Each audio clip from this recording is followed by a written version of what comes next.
a single and that will be his 100. বিপিএলে শান্তর সেঞ্চুরিতে সিলেটে রান বৃষ্টি, স্বাগতিকদের ৮ উইকেটে হারিয়ে শুভ সূচনা রাজশাহীর, নোয়াখালীকে হারালো চট্টগ্রাম।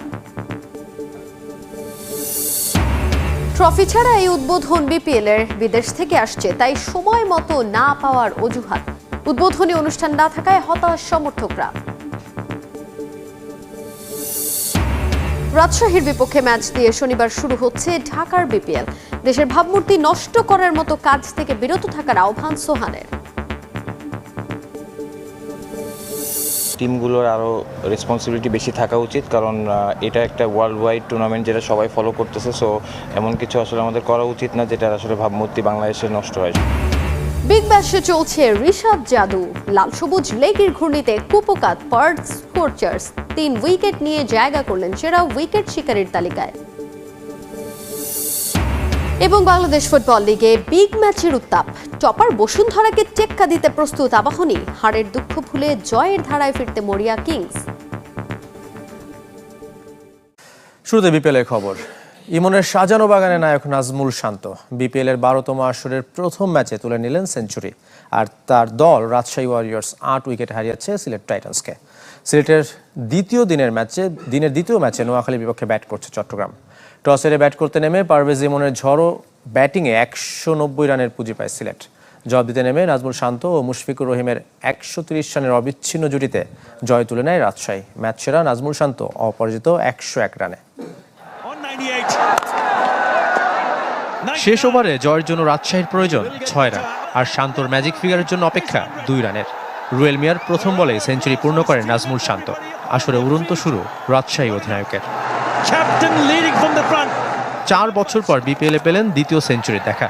২০২০ সালে খুলনা টাইটান্সের হয়ে খেলেছিলেন ১১৫ রানের অপরাজিত ইনিংস।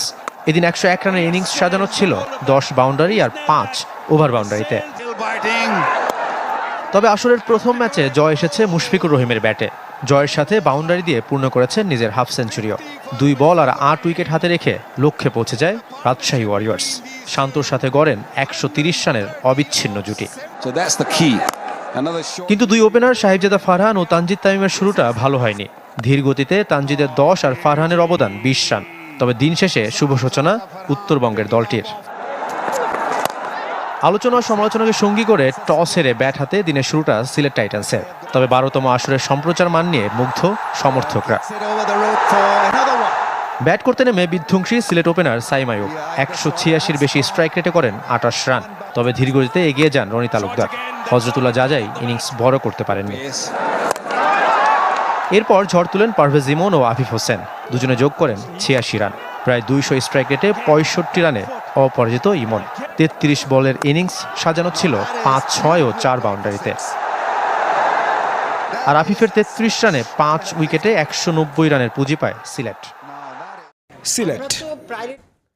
হাজারো বিতর্ক পাশ কাটিয়ে মাঠে গড়ালো বিপিএলের ১২তম আসর।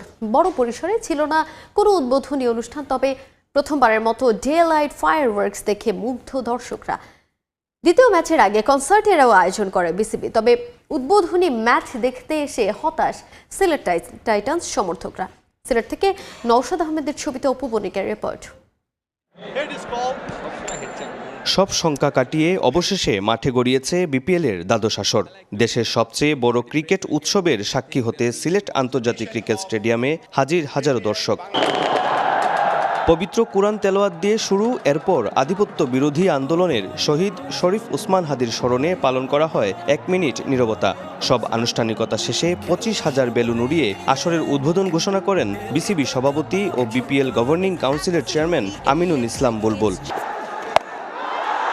উদ্বোধনী আয়োজনে ছিল ভিন্নতা। বিপিএলে প্রথমবারের মতো দেখা মিলেছে ডে লাইট ফায়ারওয়ার্কস। দিনের আলোতেই আতশবাজির ঝলকানি মুগ্ধ করে দর্শকদের।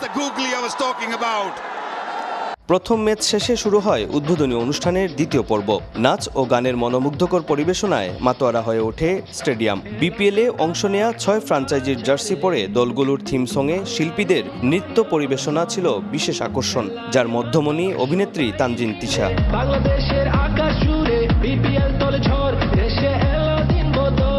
ম্যাচের বিরতিতেও ফুয়াদ আল মুক্তাদিরের কোরিওগ্রাফি ও সঙ্গীতায়োজনে প্রায় ৪৫ মিনিটের এই আয়োজন দর্শকদের ধরে রাখে মাঠে।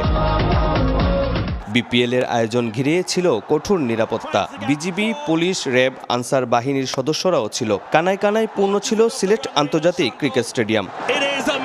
ম্যাচ দেখতে হাসিমুখে স্টেডিয়ামে আসলেও হতাশা নিয়ে ফিরতে হয়েছে চায়ের দেশের সমর্থকদের। ১৯১ রান করেও যে হার সঙ্গী হয়েছে তাদের। সিলেটের বোলিং লাইন এতটাই খারাপ যেটা আমরা সিলেটের কাছ থেকে কোনো প্রত্যাশা করছি না।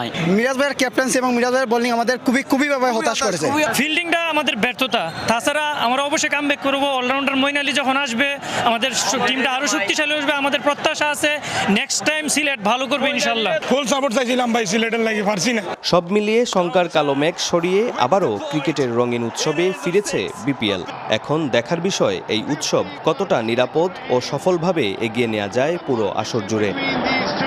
সিলেট টাইটান্স যেভাবে রাজশাহীর কাছে হারলো, সেই হারা নিয়েই কিন্তু সিলেটের দর্শকদের মধ্যে একটি ক্ষোভ জন্মেছে। তবে তারা আশাবাদী পরবর্তী ম্যাচে সিলেট আবারও কামব্যাক করবে।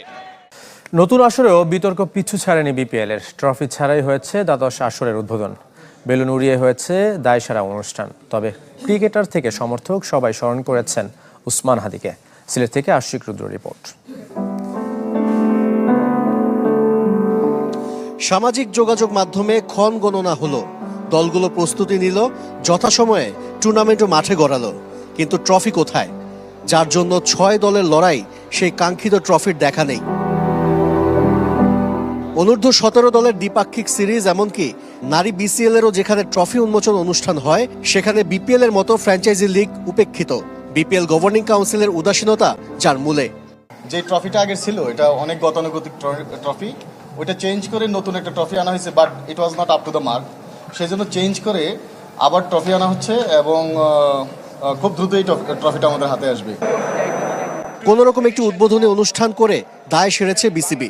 জাতীয় সঙ্গীতের পর ওসমান হাদির জন্য প্রার্থনা করা হয়। এরপর টুর্নামেন্টের উদ্বোধন করেন বোর্ড সভাপতি আমিনুল ইসলাম বুলবুল।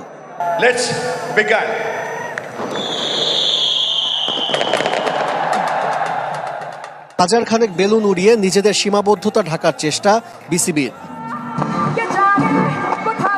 2 ম্যাচের মাঝে নাচ গানের আয়োজন, দর্শকদের বাড়তি বিনোদন। এত সতর্ক থাকার পরাইলস নিয়ে জটিলতা গভর্নিং কাউন্সিলের দক্ষতাকে প্রশ্নের মুখে ঠেলে দেয়। যদিও সাখাওয়াত হোসেন মনে করেন লিগের মাঝপথে এই ঘটনা ঘটলে পরিস্থিতি আরও জটিল হতো। এবার ফুটবলের খবর। বিএফএল কাল বিগ ম্যাচে মুখোমুখি হচ্ছে আবাহনীয় বসুন্ধরা কিংস। ধানমন্ডির জায়ান্টদের লক্ষ্য শিরোপার রেসে টিকে থাকা আর পয়েন্ট টেবিলের শীর্ষস্থান ধরে রাখতে মরিয়া বসুন্ধরা কিংস। দু দলের ম্যাচ শুরু হবে বিকাল 5:30টায়।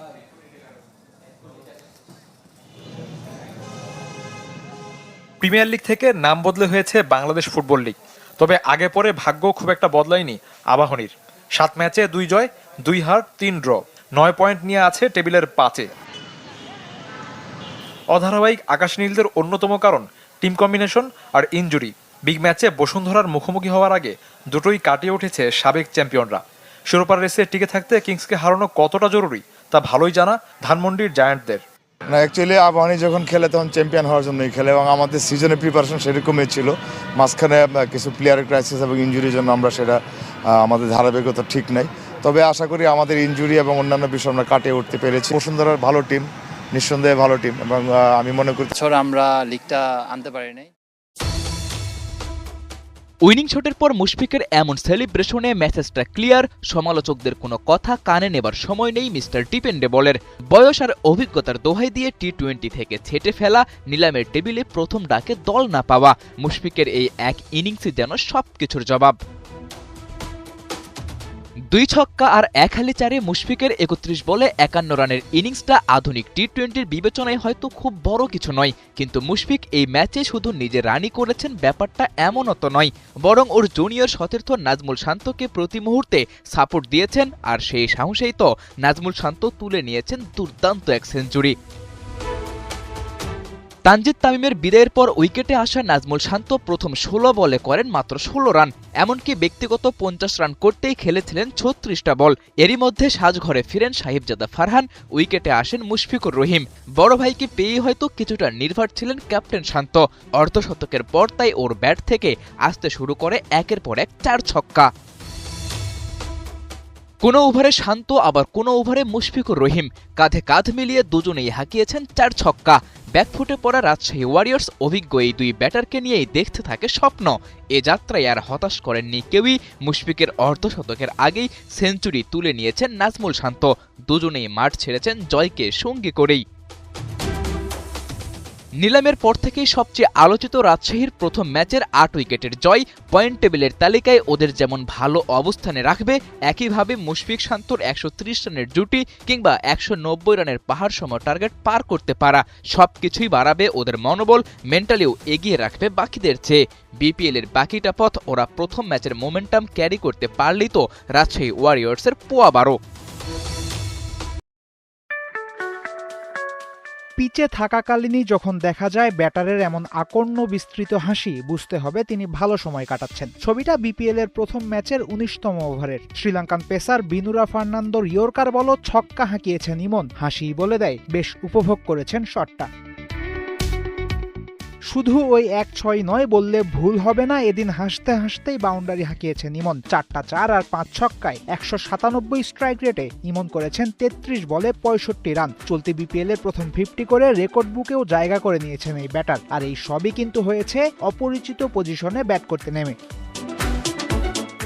সাইম আইয়ুব আর রনি তালুকদারের জন্য টাইটান্সের হয়ে ওপেনিং করার সুযোগ হয়নি ইমনের। সিলেট 68 রানে দ্বিতীয় উইকেট হারানোর পর পিচে এসেছিলেন। 10 ওভার শেষে 75 রান করেছিল দলটা। ভালো পিচে যথেষ্ট রান করতে পারবে তো ঘরের দল? মনের কোণে তখন এমনই প্রশ্ন। পিচে সেট হয়েই প্রশ্ন, আশঙ্কা সবই উড়িয়ে দিয়েছেন এই বাঁহাতি। শুধু দলকে ভালো জায়গায় পৌঁছানোই নয়, একরকম বিশ্বকাপের প্রস্তুতিও নিয়ে রেখেছেন টাইগার ওপেনার। রাজশাহী ওয়ারিয়র্স দলে খেলছেন নেপালি স্পিনার সন্দীপ লামিচানে। বিশ্বকাপে বাংলাদেশ নেপাল আছে একই গ্রুপে। একটা হুমকি যে হতে পারেন লামিচানে তা না বললেও চলছে। কিন্তু কিসের কি, ইমন সবচেয়ে বেশি চড়াও হয়েছেন লামিচানের ওপর। এই মিস্ট্রি স্পিনারের 8 বলে 2 ছক্কা আর 1 চারে নিয়েছেন 20 রান। লামিচানে ইমনকে ডট দিতে পেরেছেন মাত্র 1টা বল। বিপিএল শুরুর দিন ইমনের এমন বিধ্বংসী ইনিংস টাইগার ভক্তদের আনন্দে তো মাতাবেই, স্বস্তি দেবে জাতীয় দলের নির্বাচক প্যানেল এবং ম্যানেজমেন্টকেও। যেহেতু সিলেটের হয়ে 4 নম্বরেও স্বস্তি নিয়ে খেলেছেন ইমন, তাই টিম কম্বিনেশন এবং প্রতিপক্ষ বিবেচনায় জাতীয় দলেও ইমনকে মিডল অর্ডারে খেলানো যেতে পারে। শুধু তাই নয়, সিলেটের হয়ে কিপিং গ্লাভসও সামলাচ্ছেন ইমন। জাতীয় দলের ব্যাকআপ কিপারের চিন্তাও কমবে তাতে। 2025 সালে আন্তর্জাতিক টি-20তে 519 রান করেছেন, অর্থাৎ ভালো ফর্মেই ছিলেন বছর জুড়ে। সেটাই বিপিএলেও চলমান রাখতে হতো। বিশ্বকাপের আগে আর কোনো আন্তর্জাতিক ম্যাচ নাই, তাই ইমন শুরুটা ভালোই করলেন, তাতে সন্দেহ নাই। আর এমন শুরু সিলেট টাইটান্স ছাপিয়ে টাইগার ভক্তদেরই খুশি করবে বিশ্বকাপের কথা ভেবে।